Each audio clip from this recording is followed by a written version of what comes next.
2,5 megawatt installation, som bruger alt affaldet fra savværkets produktion. Det er alt fra bark til savsmuld til knuder, afkot, det hele. Imponerende, hvad de kan brænde af her. I kæderummet, vi har en 2,5 megawatt kedel. En ganske imponerende størrelse med installeret multicyklon, røgsuger. Omkring hele anlægget er der monteret platformer og gangbroer, så man kan på en fornuftig måde kan servicere hele kedlen. Al installationen, inklusiv isolering af røret, er noget installatøren har varetaget.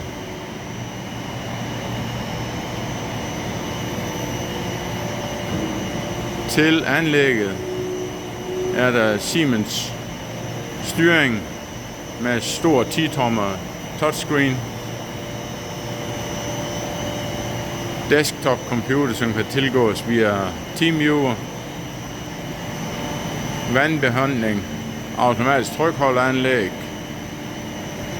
Hvad der er meget specielt med hensyn til fødesystemet på kedler af denne model, det er, at de fødes ved hjælp af hydraulisk madsystem. Materialet presses ind i kedlen frem for at køres frem med snegle, som vi kender det. Med denne fødesystem kan du anvende alt former for brændsel, selv knuder op til 15-20 cm stykker. De bliver bare klippet i forbindelse med indføringen, hvis der skulle være en, der vender på tværs. Indvendigt i kedlen bliver højden af brændslet reguleret hele tiden ved hjælp af disse sensorer, der sidder på begge sider af kedlen. De kigger på tværs af kedlen og ser højden af brændsel inde på risten. Begynder brændsel inde på risten bliver for høj, jamen så kører risten noget mere for at tilpasse højden af brændslet. Foran i kedlen er der 2 store servicedøre. En til indgang hen over tændbuen, og nederst med adgang direkte, hvor man kan kigge ind i forbrændingen.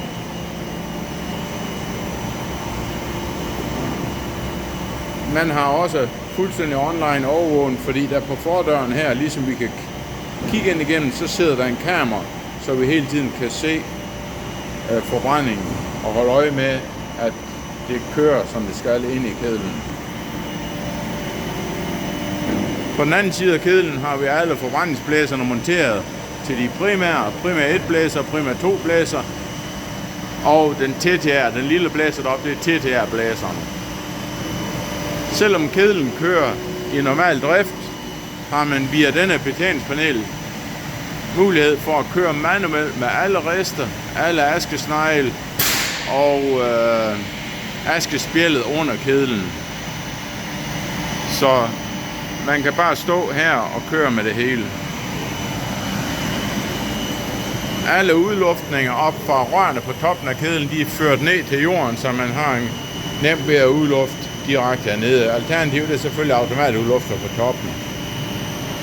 For at være sikker på, at sensoren, som måler højden af brændslet, ikke hele tiden kan se, så sidder den lille blæser, som sørger for at holde asken ude af det lille rør, som sensoren de kigger ind igennem. Indførselskanalen og resteophænget, det hele, det er vandkølet, og derfor sidder der en lille rørbatteri her i bag med pumper på, som sørger for at cirkulere vand i det. Der er selvfølgelig også monteret sprinklerudstyr, hvis det skulle blive nødvendigt. Men ellers er temperaturovervågning på, så hvis kanalen bliver en lille smule varm, så kører det hydrauliske madsystem bare lidt ekstra brændsel ind. Bag på kedlen har vi de 2 primære blæser, de 2 store deroppe. Den lille, der sidder her i midten, det er til recirkulation af røggasser. Det er sådan, at alle kedler af denne type køre med recirkulation på røggassen, som bruges til at styre forbrændingstemperaturen. Når man anvender dårlig brændsel, som det specielt på denne kedel er, og ofte på den type kedler, når man anvender den type dårlig brændsel, så er det tit risiko for slagkedannelse, hvis temperaturen bliver for høj. Og derfor har man fuld kontrol over, ved hjælp af recirkulationen har man fuld kontrol over temperaturen på recirkulation inde i forbrændingskammeret. Her bag på kedlen, der sidder også det hydrauliske aggregat, som driver alle resten ind i kedlen. Alle resten er selvfølgelig hydraulisk aktiveret. På denne kedel er det lidt specielt med askeudtag. Det er meget brugt. Man kan få askeudtag enten med kædekonvejer, snegle eller som her.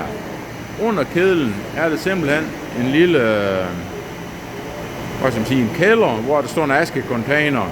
Så asken droppes direkte ned i den askecontainer, der står under kedlen. Der sidder 2 skydespjæl under kedlen, som åbner.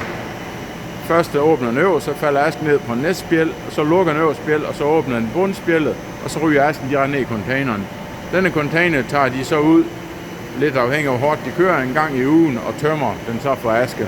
Men kedlen kan selvfølgelig også leveres med en vanlig konvejer i stedet for, men vi har stadig de 2 skydespjæl under kedlen, som sørger for, at vi ikke mister undertryk i kedlen.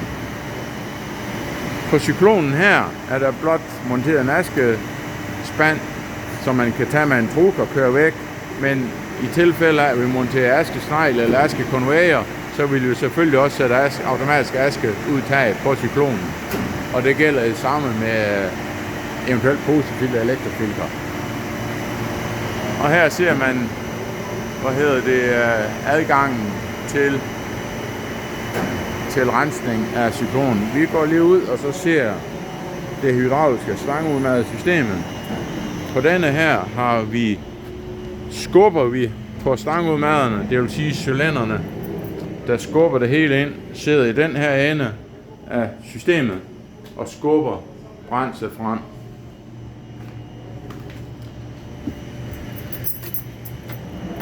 Hvis vi går om på den anden side, så kommer vi om til brændselslageret. Og det er simpelthen utroligt, det brændsel, som en kedel af den type her, den kan tage føde ind. Vi går lige op ad stigen her.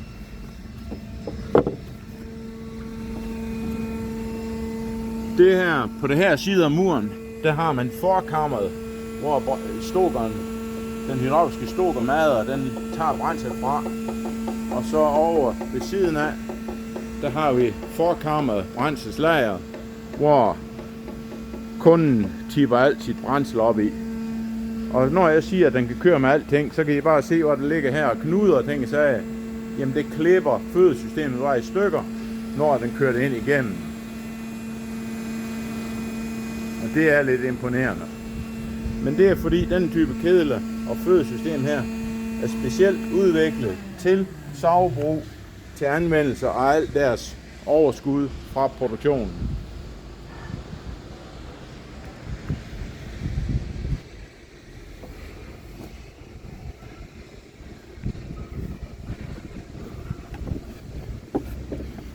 Og inde i det dør her, der har vi drivenheden til den hydrauliske stoker indskubbersystem. Det er 2 voldsomme store cylinder, der ligger med et hydraulisk aggregat dertil.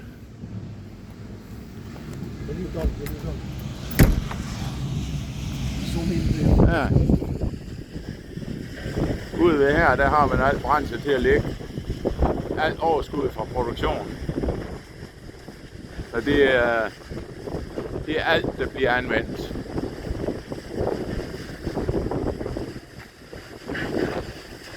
Det er fuldstændig perfekte anlæg, når man snakker anvendelse af restproduktion fra savmøl.